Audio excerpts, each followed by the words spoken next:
میں آئے تو ایک ترتیب سے آئے، پہلے دادا، پھر باپ، پھر بیٹا، پھر پوتا۔ دنیا میں آئے تو ترتیب سے ہیں، مگر مرنے کی بھی یہی ترتیب ہو یہ نہیں ضروری۔ بہت دفعہ بوڑھا دادا زندہ ہوتا ہے مگر پوتا موت کے گھاٹ اتر جاتا ہے۔ ہم میں سے کسی کے نانا جان تو حیات ہے مگر امی جان جدائی کا صدمہ دے جاتی ہے۔ کسی کے گھر سے اس کے بھائی کا جنازہ اٹھا ہوگا، کسی کی ماں نے کہ نگاہوں کے سامنے دم توڑا ہوگا، تو کسی کے باپ نے موت کو گلے لگایا ہوگا، کسی کا جوان بیٹا ایکسیڈنٹ میں شکار ہو کر موت سے جا ملا ہوگا، تو کسی کی دادی جان قبر میں اتر چکی ہوگی، تو کسی کی نانی نے کوچ کی ہوگی۔ اپنے فوت ہو جانے والے ان عزیزوں کی طرح ہم نے بھی ایک دن یہ دنیا چھوڑ جانی ہے، پھر ہمارا بھی قبر کے اندر بسیرا ہوگا۔ آہ وہ تنہائی کا گھر ایک دن ہمارا مستقل ٹھکانہ ہوگا۔ دلا غافل نہ ہو یکدم یہ دنیا چھوڑ جانا ہے، دلا غافل نہ ہو یکدم یہ دنیا چھوڑ جانا ہے۔ باغیچے چھوڑ کر خالی زمین اندر سمانا ہے، تو اپنی موت کو مت بھول کر سامان چلنے کا زمین کی خاک پر سونا ہے، اینٹوں کا سرانا ہے۔ عزیزہ یاد کر جس دن کہ اسرائیل آئیں گے، نہ جاوے کوئی تیرے سنگ اکیلا تو نے جانا ہے۔ غلام ایک دم نہ کر غفلت حیاتی پر نہ ہو غرہ، خدا کی یاد کر ہر دم کہ جس نے کام آنا ہے۔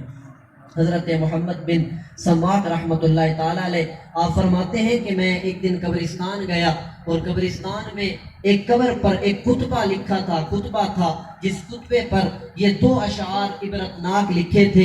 وہ اشعار جو حضرت محمد بن سماک نے پڑھے اس خطبے پہ، قبر کا جو خطبہ ہے اس پہ لکھے تھے: تمر اقاربی جنبات قبری کأن اقاربی لم یعرفونی وقد اخذوا سہامہم وراہو فیا للہ اسرع ما نسونی۔ حضرت محمد بن سماک فرماتے ہیں کہ یہ اشعار جو میں نے قبر پہ لکھے دیکھے تو میرے رونگٹے کھڑے ہو گئے۔ تمر اقاربی جنبات قبری، فرمایا قبر میں لکھا تھا کہ میرے دوست، میرے عزیز و اقارب میری قبر سے یوں گزر جاتے ہیں کأن اقاربی لم یعرفونی، جیسے وہ مجھے جانتے ہی نہیں ہیں۔ وقد اخذوا سہامہم وراہو، انہوں نے میری وراثت سے حصہ لے لیا اور خود تو راحت میں پڑ گئے۔ فیا للہ اسرع ما نسونی، ہائے افسوس کتنی جلدی مجھے بھلا بیٹھے۔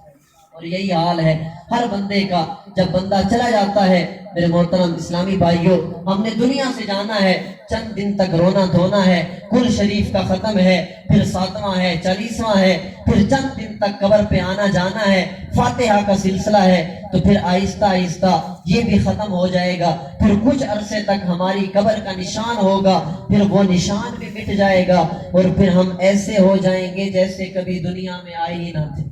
اور یہی حال ہے دنیا کا، یہ آتی جاتی دنیا ہے، آئے گئے یہ سلسلہ جاری ہے۔ بے وفا دنیا پہ مت کر اعتبار، تو اچانک موت کا ہوگا شکار۔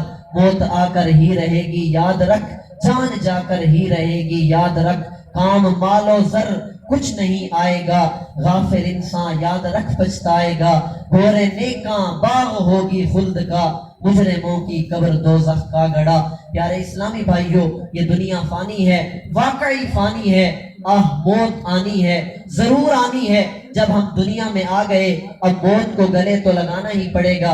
رب تعالیٰ قرآن مجید میں ارشاد فرماتا ہے: قُلْ إِنَّ الْمَوْتَ الَّذِينَ تَفِرُّونَ مِنْهُ فَإِنَّهُ مُلَاقِيكُمْ، اے لوگو جس موت سے تم بھاگتے ہو ضرور اس موت سے تمہیں ملنا ہے۔ ثُمَّ تُرَدُّونَ إِلَىٰ عَالِمِ الْغَيْبِ وَالشَّهَادَةِ، پھر تم اللہ کی طرف پھیرے جاؤ گے جو ہر چیز کو جانتا ہے۔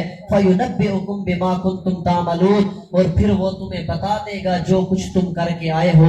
یہی حقیقت ہے، ہم مانیں یا نہ مانیں، اگرچہ ہم دنیا کی رنگینیوں میں گم ہو کر موت کو بھلا بیٹھے ہیں، لیکن یاد رکھیں ہم موت کو بھولتے ہیں، موت ہمیں نہیں بھولتی، موت نے ہمیں نہیں بھلایا۔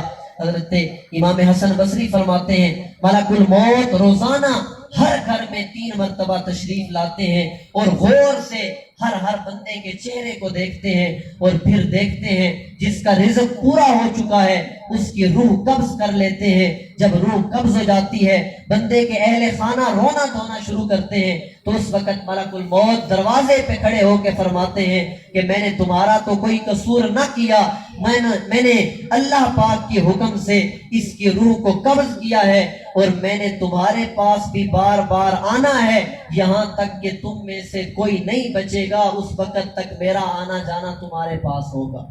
کر جہاں میں 100 برس تو جی بھی لے, قبر میں تنہا قیامت تک رہے, جب فرشتہ موت کا چھا جائے گا پھر بچا تجھ کو نہ کوئی پائے گا. دنیا میں رہ جائے گا یہ دبدبا, زور تیرا خاک میں مل جائے گا.